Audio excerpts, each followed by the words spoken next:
Anand,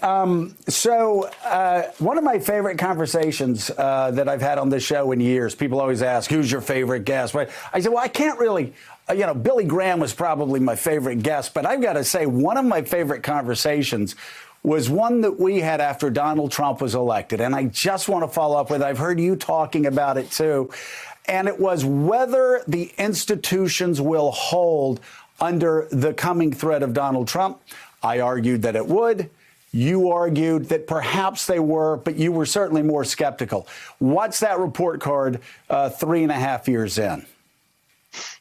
I think it's been a really mixed picture and maybe what none of us would have expected. I think I feel far more respect even than I did then for our judiciary, just the at all levels, not the Supreme Court that we all focus on, but I think judges have been very, very resilient and brave in the face of this. I think there are sections of the media that have obviously done extraordinary work holding Trump to account. I also think a lot of us in the media have not done as good a job at understanding that these are not normal times, and that, in a lot of the media, traditional media, the kind of reluctance to call racism, racism, or to call white nationalism, or dare I say it, call fascism, fascism, I think has hindered the ability to just describe reality as we happen to be living it, because reality is not polite right now. I think above all, the civic organizations in this country, grassroots organizations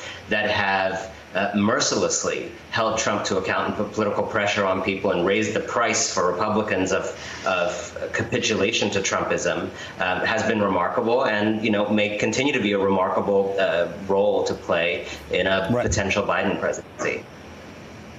Yeah, Kurt, Anand brings up so many great points, and it really is that sort of there's a mixed report card.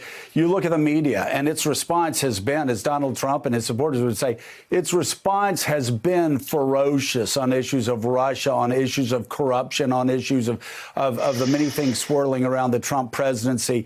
You look at the federal judiciary, and even conservative judges, federal judges, seem to have as little use for him as his own sister does, a federal famously well-known federal judge.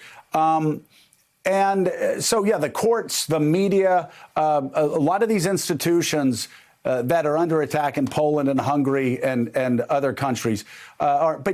But look at the gutting, though, of the State Department. Look at the gutting of the state institutions, the administration. We really do. That is. I'm always skeptical when people say, "Oh, we're suffering damage we can never recover from." We're America. I think we can, but boy, I look at something like the State Department, and I have real fears that the State Department, the intel community, may be damaged for some time to come. Well, indeed, and the Justice Department as well, maybe even more profoundly. We don't want to go yet to the speculative what happens after November 3rd, but an institution I have my fingers crossed on, if it comes to this, of course, is the military as well. And as I was hopeful about the judiciary, and as Anand says, they've come through with pretty flying colors. I hope that the military will as well. But beyond the institutions of government, I think we have to, of course, look at the non-governmental institutions like the Republican Party and like its rational, sane leaders on the economic right, who are the subject of my book. And the capitulation and the falling down on the job of that institution, of our conservative party, remains to me, as it must to you, the most extraordinary part of what has happened, and frankly, the most surprising part. I mean, we see these ads of all the correct and savage things that people like Ted Cruz said about Donald Trump 4 years ago. But look at what Donald Trump was saying 4 years ago about, Wall Street's the problem, we're going to take care of banks. Well, instantly, of course, he didn't, and he went along with the economic overlords. And the fact that there is no accountability for that is still remarkable because, of course, low taxes and less regulation on big business is really all that counts for the Charles Kochs of the world. Yeah, and Susan Del Percio, it's disgusting to see the same people, and I know you know them, and I know them, that did everything they could to get close to George H.W. Bush, and did everything they could do to get close to Mitt Romney, did everything that they could do to get close to George W. Bush, and did everything they could do to get close to Jeb Bush.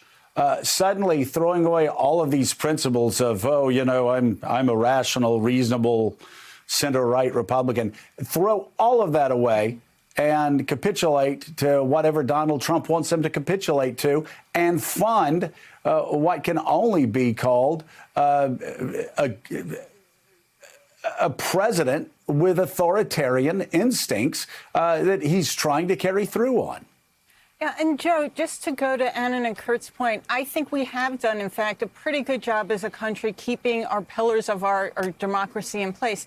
But the real test is what happens in the next 4 years. We do see in polling, people do not trust the media. They do not trust the intel community.